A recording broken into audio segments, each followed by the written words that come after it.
Hello, welcome to our chemistry. आज की इस वीडियो में हम बात करेंगे अपने नए टॉपिक उपसह संयोजन यौगिक, जिसका नाम है कोऑर्डिनेशन कंपाउंड। कंपाउंड के बारे में हमने छोटी क्लासों में पढ़ा है कि एक से अधिक तत्वों को जब आपस में मिक्स किया जाता है, मोर देन वन एलिमेंट को जब आपस में एक फिक्स्ड रेशियो में मिक्स किया जाता है, निश्चित अनुपात में मिलाया जाता है, तो हमारा कंपाउंड बनकर जनरली तैयार होता है। फॉर एग्जाम्पल, अगर मैं आपसे कहूंगा वाटर का केमिकल फॉर्मूला क्या होता है, तो वाटर का केमिकल फॉर्मूला होता है H2O। सोडियम क्लोराइड का केमिकल फॉर्मूला क्या होता है NaCl। अब हम जनरली ये तो नहीं कहते ना कि वाटर का फॉर्मूला H3O होता है और सोडियम क्लोराइड का फॉर्मूला Na2Cl होता है। क्यों? क्योंकि इनका फिक्स रेशियो है। ठीक है, इनका एक फिक्स रेशियो होता है कंपाउंड्स का। ये हमारे कंपाउंड्स नहीं है। ये आपका कहोगे सर ये भी तो होता है, तो लेकिन ये H3O+ होता है, हाइड्रोनियम आयंस होता है। ये हमने वाटर की बात किया है। क्लियर है? तो कंपाउंड्स के बारे में हम इतना जानते हैं कि कंपाउंड्स क्या होते हैं कि जब एक से अधिक तत्वों को एक निश्चित अनुपात में मिलाया जाता है तो हमारा जनरली कंपाउंड्स बनकर तैयार होता है, अर्थात यौगिक बनकर तैयार होता है। तो इसका मतलब कंपाउंड्स तो हम जान गए हैं, कंपाउंड्स किसे कहते हैं। यहां पर हमको जानकारी लेनी है उपसह संयोजन अर्थात कोऑर्डिनेशन की जानकारी लेनी है। तो कोऑर्डिनेशन एक प्रोसेस है, इसमें हमको बात करना है कोऑर्डिनेट बॉन्ड की। कोऑर्डिनेशन जो प्रोसेस है, कोऑर्डिनेशन प्रोसेस में किसकी बात हो रही है? कोऑर्डिनेटेड बॉन्ड की बात हो रही है। किसकी बात हो रही है? कोऑर्डिनेट बॉन्ड की। ये कोऑर्डिनेट बॉन्ड क्या होता है, ये कैसे फॉर्म होता है, आइए इस पर हम डिस्कस करते हैं। कोऑर्डिनेट बॉन्ड बनने के लिए आपके पास दो बातें होनी चाहिए। एक होता है एलिमेंट A, एक एलिमेंट हमारे पास B। इस A एलिमेंट के पास एक इलेक्ट्रॉन पेयर होता है और इस B एलिमेंट के पास एक वैकेंट ऑर्बिटल होता है। जनरली याद रखना, इस एलिमेंट के पास क्या है? एक इलेक्ट्रॉन पेयर ऑर्बिटल है और इस ऑर्बिटल के बाद ऑर्बिटल जो हमारा है एलिमेंट B के पास एक वैकेंट ऑर्बिटल होता है। मैं यहां लिख देता हूं, इसके पास क्या है? एक इलेक्ट्रॉन पेयर है, जिसको हम लोग लोन पेयर भी कहते हैं। हिंदी में इसको कहते हैं एकाकी इलेक्ट्रॉन युग्म कहते हैं। युग्म मतलब होता है जोड़ा। और यहां पर इसको हम कहते हैं वैकेंट ऑर्बिटल है, इसके पास वैकेंट ऑर्बिटल है, इसके पास वैकेंट ऑर्बिटल है, या इसको हम कह सकते हैं इम्पटी ऑर्बिटल भी कह सकते हैं। क्या बोल सकते हैं इसको? इम्पटी ऑर्बिटल है। क्लियर है? और यहां पर इसको हम हिंदी में कह सकते हैं रिक्त कक्षक या खाली कक्षक। तो जनरली हमने क्या जाना कि कोऑर्डिनेट बॉन्ड किनके किनके बीच बनता है। कोऑर्डिनेट बॉन्ड बनने के लिए क्या शर्तें होनी चाहिए, क्या कंडीशन होनी चाहिए। तो कंडीशन पहले तो यह है कि इसमें दो एलिमेंट जो होंगे, इन दो एलिमेंट में एक एलिमेंट के पास ऐसा ऑर्बिटल हो जिसपे इलेक्ट्रॉन पेयर पाया जाता हो, और दूसरी शर्त क्या है कि दूसरे एलिमेंट के पास क्या होना चाहिए? Vacant orbital. क्लियर है? तो एक एलिमेंट के पास इलेक्ट्रॉन पेयर ऑर्बिटल होना चाहिए और दूसरे एलिमेंट के पास वैकेंट ऑर्बिटल होना चाहिए। जब ये पेयर ऑर्बिटल्स इस वैकेंट ऑर्बिटल के साथ ओवरलैपिंग करता है अर्थात अतिव्यापन करता है, तो इस अतिव्यापन के फलस्वरूप, इस अतिव्यापन के रिजल्ट से क्या बनता है? हमारा कोऑर्डिनेट बॉन्ड फॉर्म होता है। तो कोऑर्डिनेट बॉन्ड जानने कंडीशन जान गई कि इसमें क्या होता है कि एक एलिमेंट के पास इलेक्ट्रॉन पेयर ऑर्बिटल्स है और दूसरे एलिमेंट के पास वैकेंट ऑर्बिटल। जब ये दो ऑर्बिटल आपस में ओवरलैपिंग करते हैं, जिसके रिजल्ट से क्या बनता है? हमारा कोऑर्डिनेट बॉन्ड फॉर्म होता है। अब ये कोऑर्डिनेट बॉन्ड बनना ही क्या हो जाता है? कोऑर्डिनेशन। और इन एलिमेंट्स से जो हमारा कंपाउंड फॉर्म होगा उसको हम कहेंगे कोऑर्डिनेशन कंपाउंड्स। अब जनरली हमको ये देखना है कोऑर्डिनेशन कंपाउंड जो होता है इसका नेचर कैसा होता है। तो हम एक साइंटिस्ट का नाम जानते हैं लुईस, और लुईस का एक कॉन्सेप्ट था लुईस एसिड बेस कॉन्सेप्ट। तो लुईस एसिड बेस कॉन्सेप्ट के अकॉर्डिंग जिस एलिमेंट के पास इलेक्ट्रॉन पेयर पाया जाता है वो लुईस के अकॉर्डिंग लुईस बेस होता है, लुईस बेस होता है। और जिसके पास एम्प्टी ऑर्बिटल होता है उस इलेक्ट्रॉन पेयर को एक्सेप्ट करने के लिए वो जनरली लुईस एसिड होता है। क्लियर है? तो क्या जाना कि जिसके पास इलेक्ट्रॉन पेयर होता है अर्थात लोन पेयर प्रेजेंट होता है वो हमारा लुईस बेस होता है, और जिसके पास एम्प्टी ऑर्बिटल होता है वो जनरली क्या होता है? लुईस एसिड होता है। अब जब ये आपस में एक बॉन्ड फॉर्म कर रहे हैं अर्थात लुईस एसिड लुईस बेस आपस में मिल रहा है, या मैं ये कहूं एसिड बेस आपस में मिल रहा है, तो जनरली आप जानते हैं एसिड बेस जब आपस में मिलता है तो वहां पर कौन सा बॉन्ड फॉर्म होता है? कौन सा नेचर होता है? सॉल्ट बनता है। क्या बनता है? सॉल्ट होता है। अर्थात जो कंपाउंड्स है उसका नेचर कैसा होगा? सॉल्ट होगा। क्लियर है? इसलिए भी आगे चल के हम पढ़ेंगे संकर लवण, जिसको कहते हैं कॉम्प्लेक्स कंपाउंड के बारे में आज जानेंगे। तो लवण आप जान गए, सॉल्ट कैसे हुआ? क्योंकि यहां पर एक एलिमेंट जो है अपने इलेक्ट्रॉन पेयर को देता है और दूसरा एलिमेंट इलेक्ट्रॉन पेयर को लेता है। क्लियर है? और लेने के लिए उसके पास क्या होना चाहिए? एक वैकेंट ऑर्बिटल होना चाहिए। ये पहली कंडीशन इनकी थी। क्लियर है?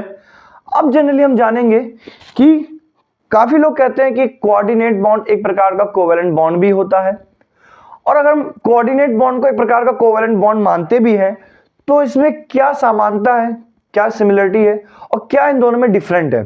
क्लियर है? तो आइए शुरू करते हैं, इसको आगे बढ़ाते हैं इस वीडियो को, जिसमें हम जानेंगे कोऑर्डिनेट बॉन्ड और कोवैलेंट बॉन्ड में सिमिलरिटी। जनरली लोग कहते हैं कि कोऑर्डिनेट बॉन्ड एक प्रकार का कोवैलेंट बॉन्ड होता है। तो चलिए हम इसमें सिमिलरिटी को जानते हैं, क्या इसमें सिमिलरिटी है, क्या दोनों में डिफरेंस है। तो हमने इसका एग्जांपल लेते हैं कोवैलेंट बॉन्ड में। एक इसका एग्जांपल है CH4, जिसको हम लोग मेथेन कहते हैं। क्या कहते हैं? मेथेन कहते हैं, मास गैस भी कहते हैं इसको।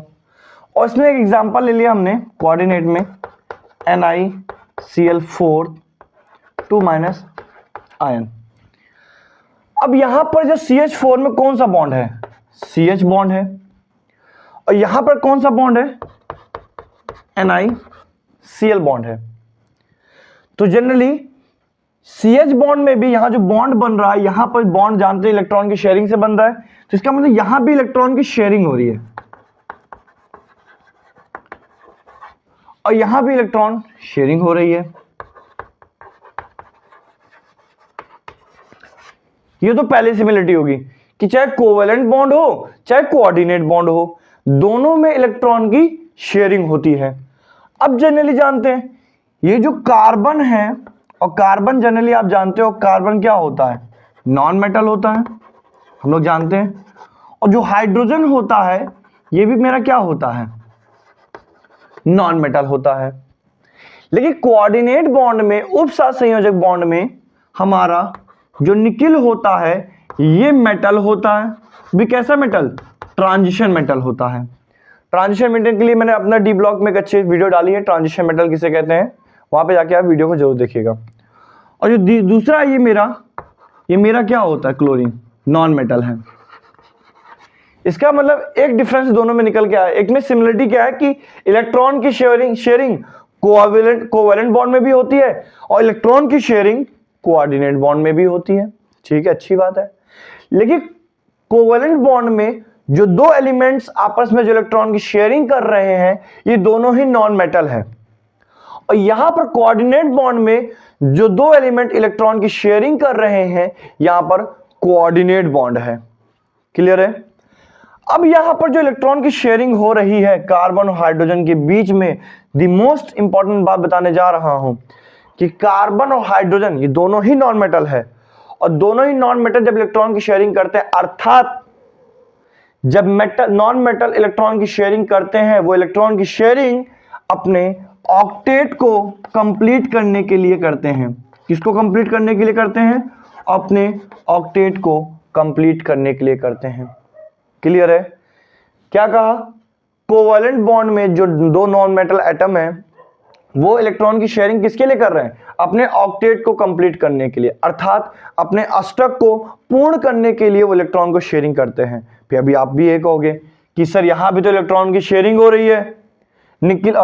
क्लोरीन जो है क्लोराइड के फॉर्म में, क्लोरीन जो क्लोराइड के फॉर्म में, यहां क्लोराइड के फॉर्म में है, जो क्लोराइड है ये क्या कर रहा है? निकिल को क्या कर रहा है? इलेक्ट्रॉन दे रहा है। ताकि इनका ऑक्टेट क्या हो जाए, कंप्लीट हो जाए। लेकिन ऐसा नहीं है। यही आप जनरली बच्चे गलती करते हैं कि यहां पर भी आप कहते हैं इलेक्ट्रॉन की शेयरिंग हो रही है, और इलेक्ट्रॉन की शेयरिंग होने के बाद यहां पर भी ऑक्टेट कंप्लीट हो रहा है। ऐसा नहीं है। यहां पर जो इलेक्ट्रॉन की शेयरिंग हो रही है वो अपने आप को न्यूट्रल करने के लिए हो रही है। यहां पे ये दो शेयरिंग जो कर रहे हैं, इलेक्ट्रॉन का जो साझा कर रहे हैं, वो अपने आप को उदासीन अर्थात न्यूट्रल करने के लिए यहां पे इलेक्ट्रॉन की शेयरिंग हो रही है। कहेंगे ये कौन सी बात है सर? आइए समझाते हैं इसको अच्छे से। यहां पर आपको पता है निकिल मेटल है, और मेटल में जनरली कई सारी फिजिकल प्रॉपर्टी पाई जाती है, और मेटल में एक प्रॉपर्टी बहुत गजब होती है, वो इलेक्ट्रॉन देने की, अर्थात इलेक्ट्रॉन को डोनेट करने की प्रॉपर्टी मेटल में बहुत अच्छी होती है। अब जब मेटल इलेक्ट्रॉन को डोनेट करता है तो उसमें पॉजिटिव आयन आता है। बात समझिए क्या कहना चाह रहे हैं? अभी एक आपको बताएंगे, पाउलिंग का एक नियम है, इलेक्ट्रोन्यूट्रलिटी प्रिंसिपल। अब इसकी बात करेंगे, चर्चा करेंगे। पहले आप जानिए यहां पर, अगर आपने कहा यहां पे इलेक्ट्रॉन की शेयरिंग ऑक्टेट को कंप्लीट होने के लिए हो रही है, तो खुद सोचिए एक बार कि निकिल तो मेरा मेटल है, और मेटल के पास एक बेसिक प्रॉपर्टी होती है, इसमें चाहे कोई और प्रॉपर्टी हो या ना हो, मेटल में एक प्रॉपर्टी जरूर होगी, और वो होती है इलेक्ट्रॉन को डोनेट करने की। अब जरा खुद सोचिए, अगर मेटल इलेक्ट्रॉन को डोनेट ही कर रहा है, अगर उसको ऑक्टेट कंप्लीट ही करना होता, तो वो इलेक्ट्रॉन को डोनेट करता ही क्यों? बात समझ आ रही है? अभी आप कहेंगे सर ऑक्टेट कंप्लीट करने के लिए आपने कहा मुझसे सर इलेक्ट्रॉन की शेयरिंग हो रही है, तो जाहिर सी बात है यहां पर ऑक्टेट कंप्लीट हो रहा होगा। तो मैं खुद सोचिए कि जो मेटल होता है, मेटल के बारे में हमने जनरली बचपन से पढ़ते आ रहे हैं, क्लास 6 से पढ़ते आ रहे हैं कि सर मेटल्स गुड कंडक्टर होते हैं इलेक्ट्रिसिटी के, हीट के गुड कंडक्टर होते हैं। क्यों? क्योंकि इनमें फ्री इलेक्ट्रॉन्स पाया जाता है। अगर किसी में विद्युत का प्रवाह हो रहा है, उष्मा का प्रवाह हो रहा है, इसका मतलब उसमें फ्री इलेक्ट्रॉन्स होते हैं, और फ्री इलेक्ट्रॉन्स हो रहा है, इसका मतलब इलेक्ट्रॉन को डोनेट कर रहा है। क्या कर रहा है? इलेक्ट्रॉन को डोनेट करता है, और इलेक्ट्रॉन को डोनेट कर रहा है तो कहां से ऑक्टेट कंप्लीट कर रहा है? आप खुद सोचिए, अगर ये ऑक्टेट का इतना ही भूखा होता तो कभी ये इलेक्ट्रॉन को डोनेट करता? बिल्कुल नहीं करता। इसका मतलब यहां पर ऑक्टेट को लेकर कोई फंडामेंटल, कोई कॉन्सेप्ट नहीं ऑक्टेट का। यहां पे जनरली कॉन्सेप्ट हम पढ़ेंगे न्यूट्रल होने के लिए करता है। यहां पे मेटल नॉन मेटल से इलेक्ट्रॉन जो ले रहा है वो केवल न्यूट्रल होने के लिए करता है। एग्जाम्पल के साथ आपको भी इसमें क्लियर करेंगे। तो मुझे लगता है यहां पर आपका क्लियर हो गया होगा कि यहां पर दोनों में एक बार सिमिलरिटी फिर से देख लीजिए क्या थी, कि CH बॉन्ड में भी इलेक्ट्रॉन की शेयरिंग हो रही है, और NiCl बॉन्ड में भी इलेक्ट्रॉन की शेयरिंग हो रही है। यहां पर कोवेलेंट बॉन्ड में दोनों ही नॉन मेटल है, और इसमें एक मेटल है, दूसरा नॉन मेटल है, और यहां जो मेटल है वो कौन सा मेटल है? ट्रांजिशन मेटल है। क्लियर है? और यहां पर दोनों नॉन मेटल किसके लिए इलेक्ट्रॉन की शेयरिंग कर रहे हैं? किसके लिए भूखे हैं? अपने अष्टक को कंप्लीट करने के लिए ही इलेक्ट्रॉन की शेयरिंग कर रहे हैं। अर्थात वो किसके लिए मरे जा रहे हैं? अपने अष्टक को पूर्ण करने के लिए, अर्थात अपने ऑक्टेट को कंप्लीट करने के लिए।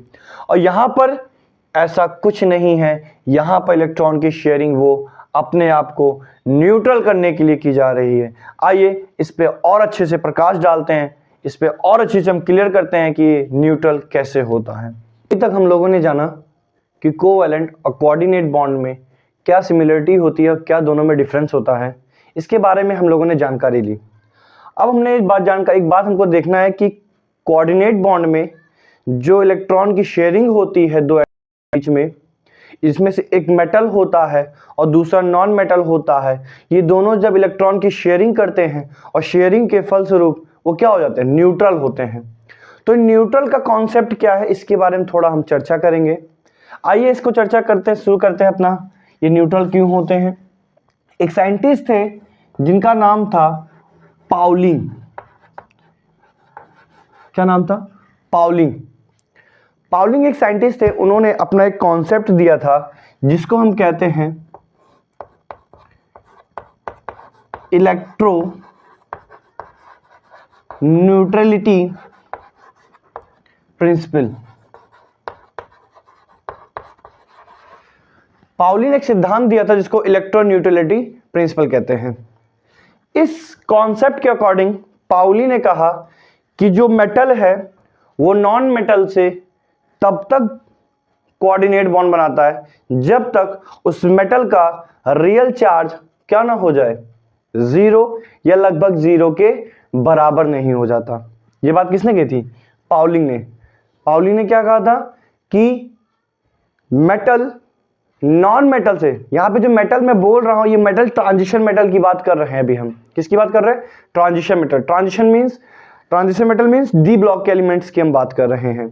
तो यहां पर पाउलिंग ने कहा था कि जो ट्रांजिशन मेटल होता है वो नॉन मेटल के साथ तब तक अटैच होता है जब तक उसका रियल चार्ज लगभग जीरो या जीरो के बराबर ना हो जाए। तो रियल चार्ज क्या होता है? रियल चार्ज एक कैलकुलेटेड वैल्यू होती है जो हर मेटल की अपनी अपनी होती है, ठीक है ना। और लोग रियल चार्ज और ऑक्सीडेशन नंबर इसमें बड़ा कंफ्यूज होते हैं कि रियल चार्ज क्या होता है, ऑक्सीडेशन नंबर क्या होता है। तो पहले तो आप लोग इसको जाने कि इलेक्ट्रोन्यूट्रलिटी प्रिंसिपल क्या होता है। इसको किसने दिया था? पाउलिंग ने दिया था। पाउलिंग ने यही कहा था कि मेटल नॉन मेटल के साथ तब तक कोऑर्डिनेट बॉन्ड बनाता है जब तक उसका रियल चार्ज जीरो या लगभग जीरो के बराबर ना हो जाता। ये बात पाउलिंग ने कही थी, इलेक्ट्रोन्यूट्रलिटी प्रिंसिपल के थ्रू कही थी। अब ये बात यहां पर आ रही है, एक आ रहा है ऑक्सीडेशन नंबर, ऑक्सीडेशन नंबर, एक बात आ रहा है वर्सेस कौन सा? Real charge. रियल चार्ज, ये ऑक्सीडेशन नंबर और रियल चार्ज क्या होता है? फॉर एग्जांपल हम बात करते हैं, हमने एक ले लिया osmium tetroxide. Osmium tetroxide, osmium tetroxide क्या होता है? इसमें जब इसका हम ऑक्सीडेशन नंबर निकालेंगे तो आपको पता है ऑस्मियम को हम लोग क्या मान लें? X, और यहां पर ऑक्सीजन कितना होता है? -2 के फॉर्म में, तो X plus -2 into 4 is equal to 0। तो X 4 2 जा 8 प्लस माइनस माइनस हो जाएगा is equal to 0। X is equal to वहां पर छाता कर देंगे तो क्या आ जाएगा? +8। और हम सभी को पता है किसी भी मेटल पर कभी भी इतना हाईएस्ट पॉजिटिव चार्ज नहीं आता है। किसी भी मेटल पर इतना हाईएस्ट पॉजिटिव चार्ज नहीं आता है। इसीलिए जो ऑक्सीडेशन नंबर होता है ये एक हाइपोथेटिकल नंबर होता है। क्या होता है? हाइपोथेटिकल नंबर होता है। हाइपोथेटिकल नंबर में जानते हो ना, एक काल्पनिक नंबर होता है जो ये आपके सामने है। क्लियर है? तो आप सोचेंगे सर इसका रियल नंबर चार्ज कितना होता है? इसका रियल चार्ज जो होता है ऑस्मियम टेट्राऑक्साइड का वो होता है 1 या 2 के बीच में होता है। एक्चुअल में इसका रियल चार्ज होता है +1.36 होता है। किसका? ऑस्मियम टेट्राऑक्साइड का। क्लियर है? तो मैंने क्या कहा, आपको ऑक्सीडेशन नंबर क्लियर है और रियल चार्ज क्लियर होगा, क्योंकि आपको पता है कि जो ट्रांजिशन मेटल या मेटल्स जो होते हैं वो इलेक्ट्रॉन को लूज करते हैं। क्यों? क्योंकि उनकी बेसिक फंडामेंटल प्रॉपर्टी होती है कि मेटल का जो काम होता है वो इलेक्ट्रॉन को त्यागना होता है, इलेक्ट्रॉन को डोनेट करना होता है, और इलेक्ट्रॉन को डोनेट करने के बाद उन पर एक रियल चार्ज प्रोड्यूस होता है। और आपको पता है कोई भी जो चार्ज पार्टिकल होता है वो अनस्टेबल होता है। कैसा होता है? अनस्टेबल। जितने भी चार्ज पार्टिकल है, चाहे वो नेगेटिव के फॉर्म में हो चाहे पॉजिटिव के फॉर्म में हो, और कभी कभी हम लोग जीओसी में फ्री रेडिकल की भी बात करते हैं, लेकिन अभी हमको यहाँ पॉजिटिव और नेगेटिव की बात कर रहे हैं क्योंकि हम यहाँ पे मेटल और नॉन मेटल की बात कर रहे हैं। मेटल की बेसिक फंडामेंटल प्रॉपर्टी है कि वो इलेक्ट्रॉन को लूज करता है, इलेक्ट्रॉन को डोनेट करता है, और नॉन मेटल की जो फंडामेंटल प्रॉपर्टी होती है वो इलेक्ट्रॉन को एक्सेप्ट करता है। तो जब मेटल इलेक्ट्रॉन को लूज करता है, डोनेट करता है, तो उस मेटल पे एक रियल चार्ज प्रोड्यूस होता है, और वो रियल चार्ज मतलब उस पे एक चार्ज आ गया ना, उस पे पॉजिटिव चार्ज आया, और जब ये पॉजिटिव चार्ज उस पे प्रोड्यूस होता है तो वो अनस्टेबल हो जाता है, और अपने आप को स्टेबल करने के लिए वो क्या करता है? कोऑर्डिनेट बॉन्ड फॉर्म करता है। और यही कोऑर्डिनेट बॉन्ड वो तब तक फॉर्म करता है जब तक उसका रियल चार्ज कितना ना हो जाए, लगभग 0 या लगभग 0 के बराबर नहीं हो जाता है, तब तक वो कोऑर्डिनेट बॉन्ड बनाता है। इसका मतलब क्या है? किसका मतलब ये है कि metal maximum number of coordinate bond पे डिपेंड करता है। वो जितना कोऑर्डिनेट बॉन्ड बनाएगा, अर्थात वो जितना न्यूट्रल की ओर वो अग्रसर होगा, उतना ही वो स्टेबल होता चला जाता है। कौन? Transition metal. आइए हम एक एग्जांपल के साथ, नॉर्मली एग्जांपल के साथ हम आपको इसको प्रूफ करके देखते हैं। मान के चलिए हमारे पास एक मेटल है M, क्लियर है, और यहाँ एक हमारा नॉन मेटल है, और नॉन मेटल हम ट्रांजिशन मेटल कोऑर्डिनेट बॉन्ड की बात करेंगे तो यहाँ लिगेंड की बात होगी। लिगेंड पे हम एक अलग से वीडियो बनाएंगे जो केवल लिगेंड पे ही होगा कि लिगेंड किसे कहते हैं, लिगेंड का क्लासिफिकेशन क्या है, वो बात की बात है। अभी हम non metal as a ligand के फॉर्म में ले रहे हैं, यहाँ बस लिगेंड याद रखिएगा कि यहाँ पर जो कोऑर्डिनेट बॉन्ड मेटल से बना रहा है वो एज अ लिगेंड है, ठीक है ना। तो मान के चलिए ये मेटल ने अपना इलेक्ट्रॉन डोनेट किया और मेटल पर रियल चार्ज, मान के चलिए रियल चार्ज आ गया +2, मान के चलिए, और ये लिगेंड जो आ रहा है इस पे जो नेगेटिव चार्ज है वो है मान के चलिए -0.5। तो जैसे ही ये लिगेंड मेटल से क्या करेगा, कोऑर्डिनेट बॉन्ड फॉर्म करेगा, और कोऑर्डिनेट बॉन्ड फॉर्म करते इस पे क्या था, रियल चार्ज +2, और ये क्या है जी -0.5। तो इस +2 में से -0.5 चार्ज क्या हो जाएगा, नेगेटिव, कम हो जाएगा। तो यहां पे कितना बचेगा, फिर आपका बच जाएगा आपका +1.5। मान के चलिए एक और लिगेंड आया मेरा, यहां पर एक और लिगेंड कोऑर्डिनेट बॉन्ड बनाया, और उस लिगेंड पे भी नेगेटिव चार्ज कितना है, -0.5।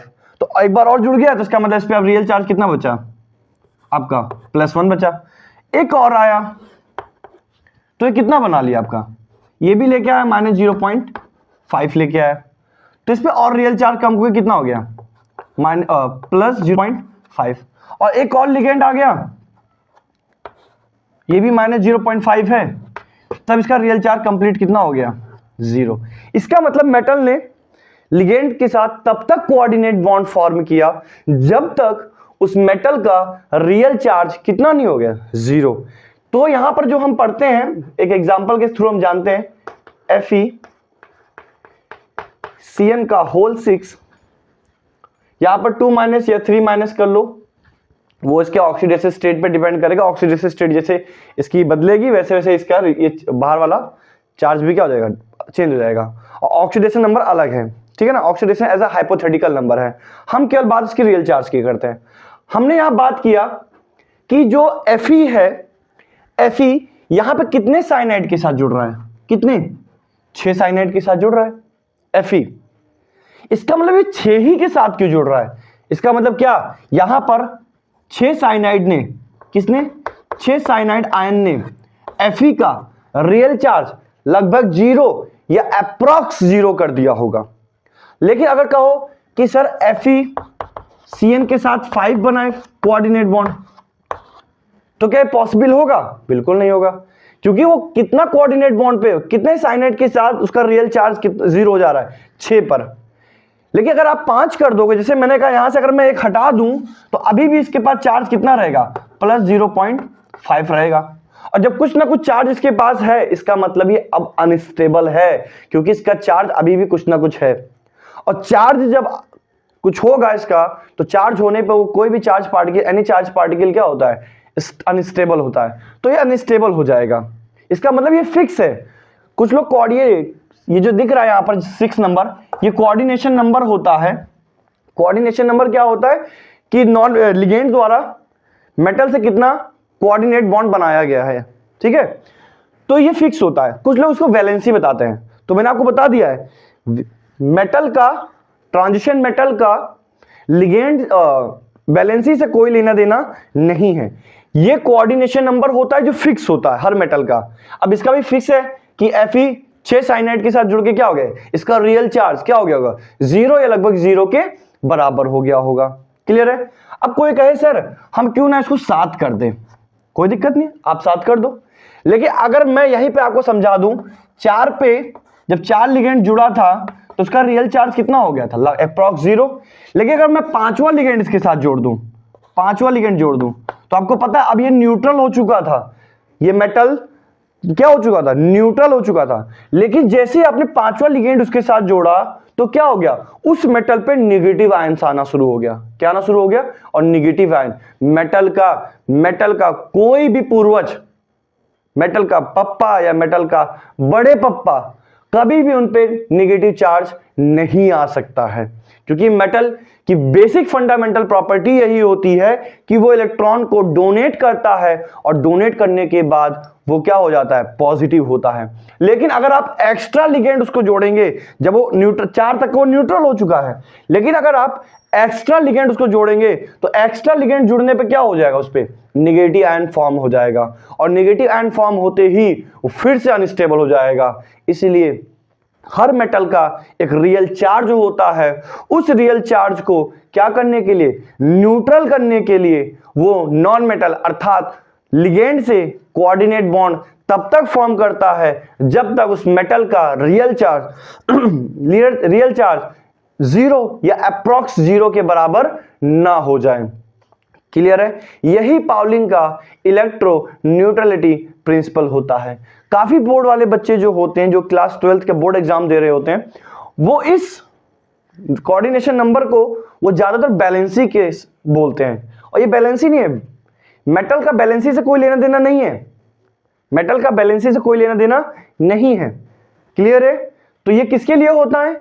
ये मेटल का रियल चार्ज को न्यूट्रल करने के लिए होता है, ताकि मेटल क्या हो जाए, मेटल लिगेंड से अर्थात नॉन मेटल से कोऑर्डिनेट बॉन्ड बनाए, और तब तक बनाए जब तक मेटल का रियल चार्ज 0 या अप्रॉक्स 0 के बराबर नहीं हो जाता। क्लियर है? उम्मीद करते हैं आपको ये क्लास समझ में आई होगी। ऐसी और क्लासों के लिए आपको आर केमिस्ट्री के चैनल को सब्सक्राइब, लाइक और कमेंट करना पड़ेगा। ठीक है? धन्यवाद। जय हिंद।